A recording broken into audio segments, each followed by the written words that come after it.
ಕಾವೇರಿ ಹೋರಾಟದ ಕಿಚ್ಚು ಈಗ ಮಂಡ್ಯ ಮಾತ್ರ ಅಲ್ಲದೆ ಬೆಂಗಳೂರಿನಾದ್ಯಂತ ಮತ್ತು ರಾಜ್ಯದ ಬೇರೆ ಬೇರೆ ಕಡೆಗಳಲ್ಲೂ ಕೂಡ ವ್ಯಾಪಿಸ್ತಾ ಇದೆ. ನಮ್ಮ ಜೊತೆ ಮಾತನಾಡೋದಕ್ಕೆ ಮುಖಂಡರುಗಳಿದ್ದಾರೆ. ಕರವೇ ಇವತ್ತು ಹೋರಾಟವನ್ನು ನಡೆಸ್ತಾ ಇದೆ. ಬೆಂಗಳೂರಿನ ಫ್ರೀಡಂ ಪಾರ್ಕ್ನಲ್ಲಿ ಬೃಹತ್ ಹೋರಾಟ ನಡೀತಾ ಇದೆ. ಎಸ್ ಸರ್, ಕಾವೇರಿ ಹೋರಾಟದ ಬಗ್ಗೆ ಏನು ಹೇಳ್ತೀರಾ? ಈ ಸಂದರ್ಭದಲ್ಲಿ ನೀರು ಬಿಡೋದು ಎಷ್ಟು ಸರಿ? ಅದರಲ್ಲೂ ಮುಖ್ಯವಾಗಿ ಮುಖ್ಯಮಂತ್ರಿಗಳು ಡೆಲ್ಲಿಲಿದ್ದಾರೆ. ಇವತ್ತು ಮೋಹನ್ ಕಾತರಕಿ ಅವರ ಜೊತೆ ಮಾತಾಡ್ತೀವಿ ಅಂತ ಹೇಳ್ತಾರೆ. ಏನು ಹೇಳ್ತೀವಿ? ಈಗ ಕರ್ನಾಟಕ ಜನರಿಗೆ ಕುಡಿಲಿಕ್ಕೆ ನೀರಿಲ್ಲ. ಕಾವೇರಿ ನೀರನ್ನು ಅವಲಂಬಿತ ಇರುವಂಥ 5 ಜಿಲ್ಲೆಗಳಿದೆ. ಬೆಂಗಳೂರಿನಲ್ಲೂ ಕೋಟ್ಯಾಂತರ ಜನ ಬದುಕ್ತಿದ್ದಾರೆ. ಎಲ್ಲ ಭಾಷೆಯ ಜನರು ಕೂಡ ಬದುಕ್ತಾ ಇದ್ದಾರೆ. ಹೀಗಿರುವಾಗ ನಮಗೆ ಕುಡಿಲಿಕ್ಕೆ ನೀರಿಲ್ಲ ಅಂದಾಗ ತಮಿಳುನಾಡಿಗೆ ಬೆಳಿಲಿಕ್ಕೆ ನೀರು ಎಲ್ಲಿಂದ ಕೊಡಲಿಕ್ಕೆ ಸಾಧ್ಯ?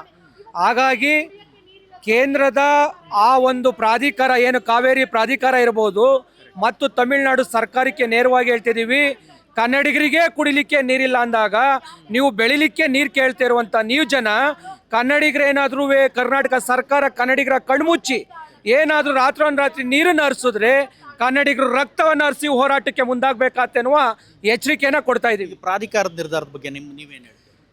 ಆ ಪ್ರಾಧಿಕಾರಕ್ಕೆ ಮಾನ ಮರ್ಯಾದೆ ಇಲ್ಲ. ಡ್ಯಾಮ್ಗಳಲ್ಲಿ ನೀರಿಲ್ಲ, ಅದು ಯಾವ ಅಂಕಿಅಂಶವನ್ನು ಕೇಂದ್ರಕ್ಕೆ ಕೊಟ್ಟಿದೆಯೋ ಗೊತ್ತಿಲ್ಲ. ಡ್ಯಾಮ್ಗಳಲ್ಲಿ ನೀರೇ ಇಲ್ಲ ಅಂದಾಗ, ಕರ್ನಾಟಕ ಜನರಿಗೆ ಕುಡಿಲಿಕ್ಕೆ ನೀರಿಲ್ಲ ಅಂದಾಗ ಯಾಕೆ ಇನ್ನೊಂದು ರಾಜ್ಯಕ್ಕೆ ನೀರನ್ನು ಕೊಡಲಿಕ್ಕೆ ಸಾಧ್ಯ? ಹಾಗಾಗಿ ಅವರ ಆದೇಶಗಳನ್ನು ತಿಪ್ಪೆಗೆ ಬಿಸಾಕಿ ಕನ್ನಡಿಗರ ಹಿತವನ್ನು ರಾಜ್ಯ ಸರ್ಕಾರ ಕಾಯಬೇಕಾಗಿದೆ. ಅಂದ್ರೆ ನೀರು ಬಿಟ್ಟರೆ 2017ರಲ್ಲಿ ಆದಂಥ ಘಟನೆ ಮತ್ತೆ ಆಗುತ್ತೆ ಅಂತ ಅದರಲ್ಲಿ ಅನುಮಾನನೇ ಇಲ್ಲ. ಕನ್ನಡಿಗರ ಹಿತವನ್ನು ಕಾಯಬೇಕಾದಂಥ ರಾಜ್ಯ ಸರ್ಕಾರ ಕದ್ದಿ ಮುಚ್ಚೇನಾದ್ರು ನೀರು ಬಿಟ್ಟರೆ ಹಳೆಯ ಕಾವೇರಿ ಹೋರಾಟದ ಇತಿಹಾಸವನ್ನು ಮತ್ತೆ ಮರುಗಳಿಸುವಂಥ ಹೋರಾಟವನ್ನು ಕರವೇ ಸೃಷ್ಟಿ ಮಾಡುತ್ತೆ. ಜಲಸಂಪನ್ಮೂಲ ಸಚಿವರಿಗೆ ಏನು ಹೇಳಕ್ಕೆ ಇಷ್ಟಪಡ್ತೀರಾ? ಅವ್ರು ಏನು ಮಾತಾಡ್ತಾ ಇಲ್ಲ ಇದ್ರ ಬಗ್ಗೆ? ಜಲಸಂಪನ್ಮೂಲ ಸಚಿವರು ಮಾತಾಡ್ತಾರೋ ಇಲ್ಲ ಇನ್ಯಾವುದೋ ಆದೇಶ ಮಾತಾಡುತ್ತೋ ಅದು ನಮಗೆ ಬೇಡ. ಆದರೆ ನಮ್ಮ ರಾಜ್ಯದಲ್ಲಿ ಡ್ಯಾಮ್ಗಳಲ್ಲಿ ನೀರಿಲ್ಲ ಅನ್ನುವ ಪರಿಸ್ಥಿತಿ ಎಲ್ಲರಿಗೂ ಗೊತ್ತಿರುವಂಥದ್ದು.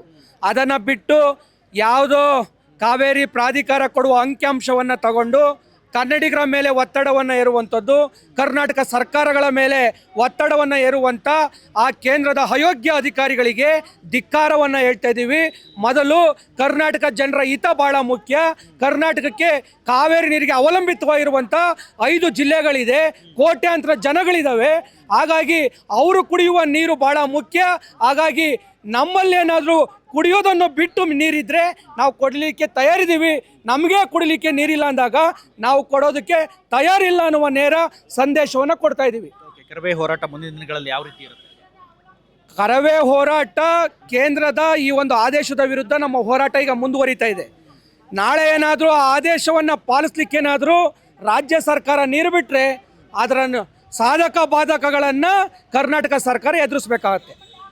ನಮಗೆ ಕರ್ನಾಟಕಕ್ಕೆ ಕುಡಿಯೋದಕ್ಕೆ ಮೈಸೂರು ಹಾಗೂ ನಮ್ಮ ಬೆಂಗಳೂರು ನಗರಕ್ಕೆ ಕುಡಿಯೋದಕ್ಕೆ ನೀರಿಲ್ಲ, ಬೆಳೆ ಬೆಳೆಯೋದಕ್ಕೆ ರೈತರಿಗೆ ನೀರಿಲ್ಲ. ಹಾಗಾಗಿ ಇಲ್ಲೇ ನೀರಿಲ್ದವಾಗ ನಾವು ತಮಿಳ್ನಾಡಿಗೆ ಎಲ್ಲಿಂದ?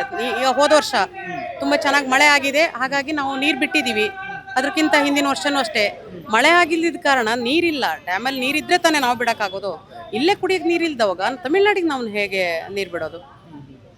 ವಿಜಯ್ ಅವರು ತಮಿಳುನಾಡು ಮುಖ್ಯಮಂತ್ರಿ ಬರ್ತಾ ಇದ್ದಾರಂತೆ, ನಮ್ಮ ಮುಖ್ಯಮಂತ್ರಿ ಅವ್ರ ಜೊತೆ ಮಾತಾಡ್ತಾರಂತೆ. ಇದ್ರ ಬಗ್ಗೆ ಖಂಡಿತ ಒಳ್ಳೆ ರೀತಿಯಲ್ಲಿ ಮಾತಾಡಿ ಅವರು ಪರಿಸ್ಥಿತಿನ ಅರ್ಥ ಮಾಡಿಕೊಂಡು ಕರ್ನಾಟಕದಲ್ಲಿ ಡ್ಯಾಮಲ್ಲಿ ನೀರಿಲ್ಲ ಅಂತ ಹೇಳ್ಬಿಟ್ಟು ಅರ್ಥ ಮಾಡ್ಕೊಂಡ್ರೆ ಒಳ್ಳೆಯದು.